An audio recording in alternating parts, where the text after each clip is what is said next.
Yan, hello guys. Nandito tayo ngayon kina Mama Jem.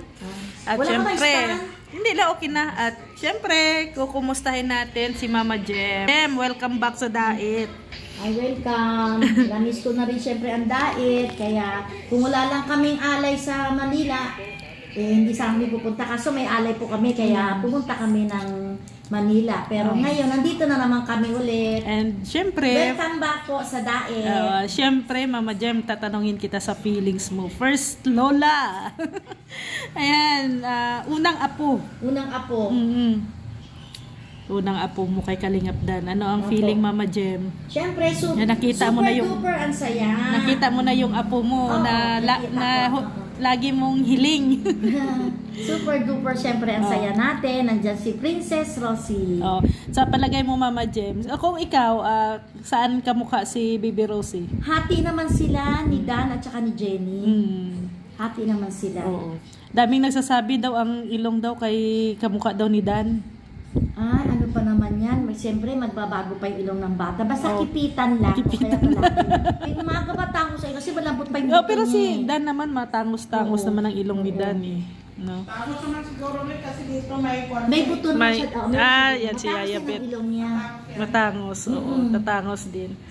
Siyempre, nung pagkakita mo kay Baby Rosie, natutuwa ako yung sa hospital pa sila. Yung inaangat niya yung paa niya.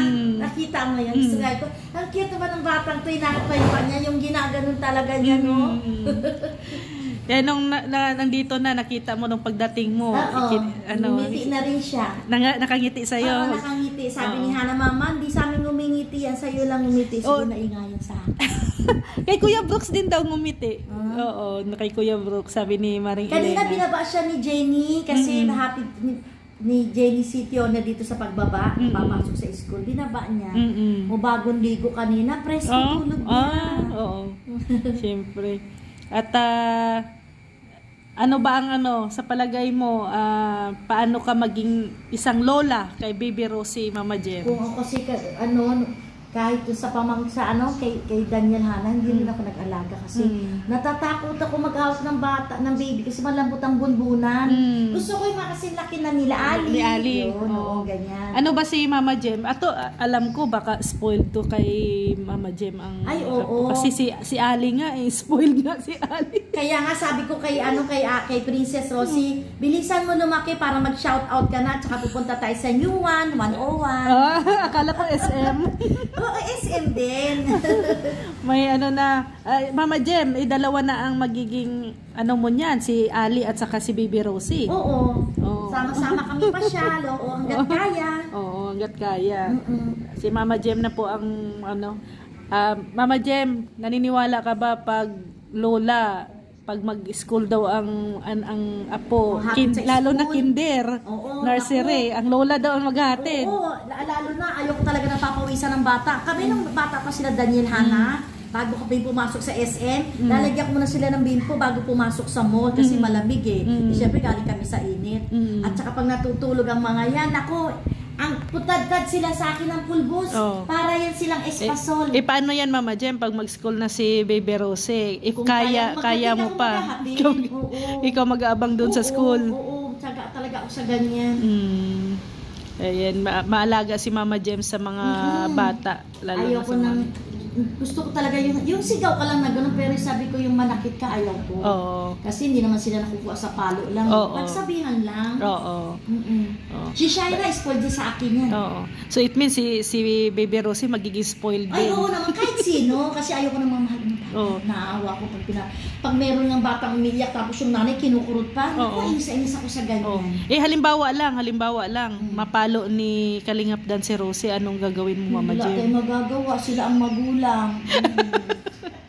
pero sa palagay mo na mamalo si Dan, hindi? Hindi naman siguro. Siyempre, sa akin masakit yun. Tulad yan, pag pinapagalitan ni ganito si ganyan, masakit sa akin yun, pero hindi ako pwede makialam kasi hindi ko man anak yun, anak nila. Kaya hatingin lang tayo. Pero masakit kasi sa akin yun. Hindi kasi may mga ibang lola kasi na nakikialam Ay, hindi tayo pwede makialam kasi hindi naman sa atin yan, anak. Tayo, parang lang tayo tingin na lang, wag na lang. Gabay na lang. Gabay na lang, oo. Di pwede sabihin natin, wag mong paluin, anak, Manila Oo. yun. Kailangan sila ng disiplina. Ayan. Tayo, Ang ngayon, Mama Jem, kasi baby pa si Baby Rosie. Ano lang ang pwede mong magawa kay Baby Rosie? Tingin-tingin lang muna. tingin-tingin lang Kasi muna. takot man to magbuhat yun. Oo, kasi yan sila Daniel, si Hana, nag-alaga niya kay Hana, si Angga. Tapos si Daniel naman, yung hipag ko sa Taiwan. So, hindi, hindi ka talaga humawak, Hindi, Mama kasi Jem, or takot ako yung bunbunan nila malambot. o kahit na ibigay sa'yo, na ipapahawak, Hindi, hindi. nahawakan ko sila, malaki na. So, na lang muna, hawak-hawak sa Oo, paa, hawak sa gano'n. paa, ayun, Gano'n lang. Pero nung malaki-laki Magbuhat. na sila, ayan, alaga ko naman yan sila. Oo, Paano yan, Mama Jem? Mayroon nang iiyak dito sa bahay nyo. At yung umaga, umiiyak siya. Umaga. Gising na kayong lahat niyan. Alarm, parang may alarm clock. Hindi naman, ang iyak naman niya, hindi naman nakakaano. Oo. Hindi yun. Tapos si Hana, susunod niyan, kakatok na yun sa kwarto nila Hana. Oo? Oo, katok-katok na yun. Kasi ang baby, mabilis ang lumaki. Oo. Kaya nga, ilang days pa lang siya, di ba? Oo, ilang days pa Oo. lang siya. Kaya, hindi natin mag 1 year old na yan. Oo, Bilis lang. yan, oo. Tapos, o, tingnan mo yung kay Nico, maglalakad. di ba? Ang bilis ang lumaki, no? Kaya nga, hindi lang natin pansinin, pero lumalaki na yan. Oo, malaki baby. na siya, oo. Si Ayan. Baby Rosie. Sa susunod, hindi ka na babalik ng Manila kasi mamimiss mo man si Baby Rosie. Oo, kung pwede padala sa akin, padala sa akin. Ipapadala sa iyo. Ano pa yan, hanapin pa yan ni Jenny. Oo, hindi pa hanapin pwede yan. Hindi pa pwede yan. Hindi mo na din kaya magdala ng bata. Oo, siguro pag hanggat kaya natin, siyempre hindi natin masabi buhay natin, di ba? Sabi nga nila, hanggat nabubuhay kayo, enjoy mo yung sarili mo kasi ang buhay natin, hindi natin masabi. Ayan.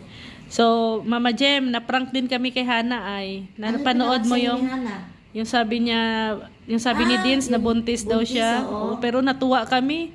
Kaso prank Oo nga, lang. Nakita ko yung saya nyo ni Oo. Elena, Ni Kuya Ate Brooks. Lorny, Oo. ni Brooks, yun, oo. Oo. Akala din talaga namin. Kasi si Dins ang nagsalita ay. Oo nga. Napakaliit ni Brooks eh. Ano yung Dins? Di akala ko nga buntis. Oo. Yung pala, sabi niya, anak, it's a prank. Binawi agad. Binawi ka agad eh. Kaya nga next time, magiging totoo na yan. Sana maging totoo. Kaso hindi natin alam kung buhay pa tayo. Ay, dapat Hana ay gumawa na, bilisan mo. Para maalagaan pa ni Mama Ay, Jem. oo. Kaso, hindi, ako hanggang pasyal lang. Pasyal lang. Gusto ko kasi yung malaki na, yung bang sabihin ka ba, umiiyak. Oo. Siya magsabi na nagugutom siya, masakit ang tiyan niya yun. Pero pag ganyan, minsan natataranta ako. Pero marunong ka magtimpla ng gatas. Ayaw naman. Oo. Siyempre, ilan sasap ng spoon, shake mo lang ng ganyan. Oo. Pero yung magpapatulog, alimbawa lang, aalis si Dan, wala si Hana, tapos ikaw nandyan. Pag tinuruan mo Tapos- na ako, pag tutulugin na tapos dede, i-burp mo, tapos pik. Tapos sabihin ni Dan na, Ma, kayo muna mag-alaga kay Baby Rosie. Oo. Oh, para may tao. Ay, si Kuya Rex ba yun? Hindi, Nagbayad ka na ba kayo kay Hana? Oo. oh. Tapos sasabihin ni Dan na, Ma, ikaw muna magbantay kay Baby Rosie. No problem. Basta, Parcel. Bayad na. Siyempre, Mama Jem, nandito ka na ngayon. Kayo ni Yaya Bet. Anong niluluto nyo para kay ngayon kasi sabi ko, dapat si Jenny puro sabaw. Oo. Siyempre, para sa Pinagpapadidi. padede niya. Kanina ulam namin, tinola, tsaka na may malunggay. Sabi ko, mas kailangan niya yun. Pwede din isda. Isda. Kasi, Hindi daw sa kanya pwede isda, yung tulingan, Oo. lupin, at saka tambak. Yung lapu-lapu.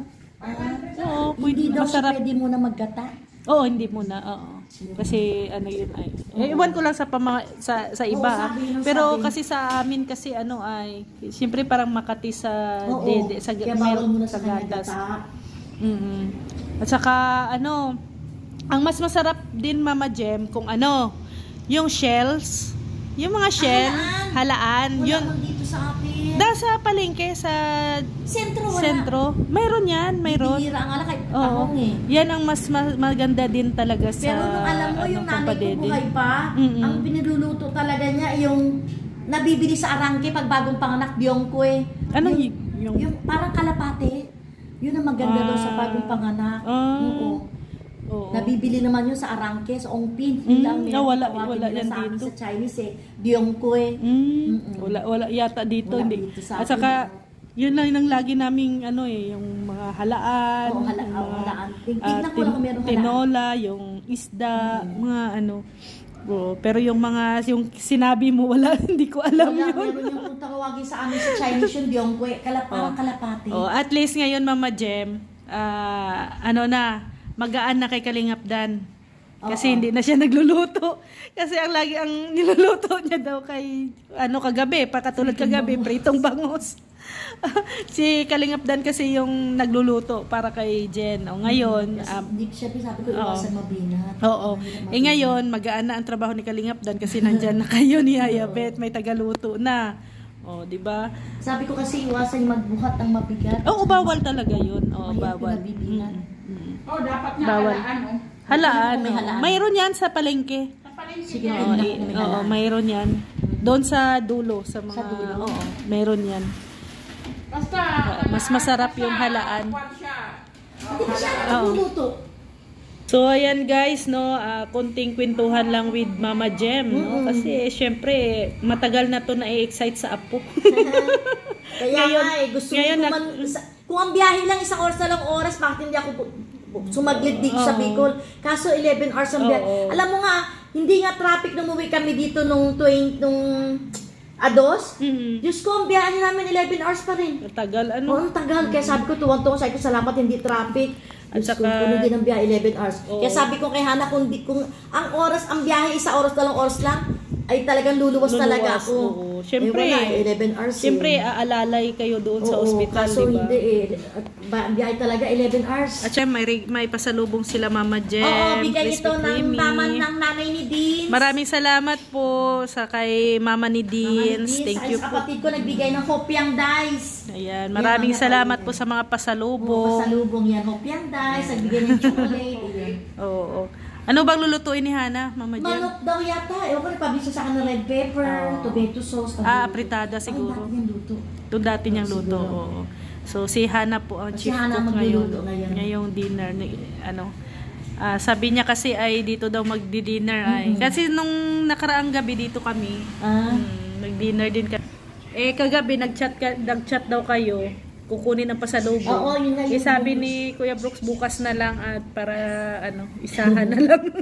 Kasi kagabi bagyo, maulan, malakas ang ulan kaya hindi na kami makalabas. Biro mo kada hinto ng mga may bababa sa diyan sa may Paracali, umuulan. Ako sabi ko sana tayo hindi maabutan buti kami hindi umulan. Oo. Pagsakay namin ng tricycle ni Medyo gabi naman na din ang ulan, mga 9 o'clock pa Oo, yun, dumating 9 kami 8 na rin. Oo.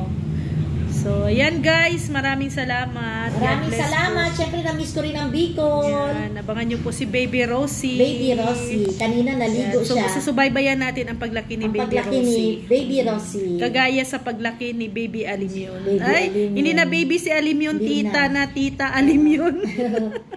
Tita Alimyon na. So, bye-bye po. God Bye-bye. bless. Thank you.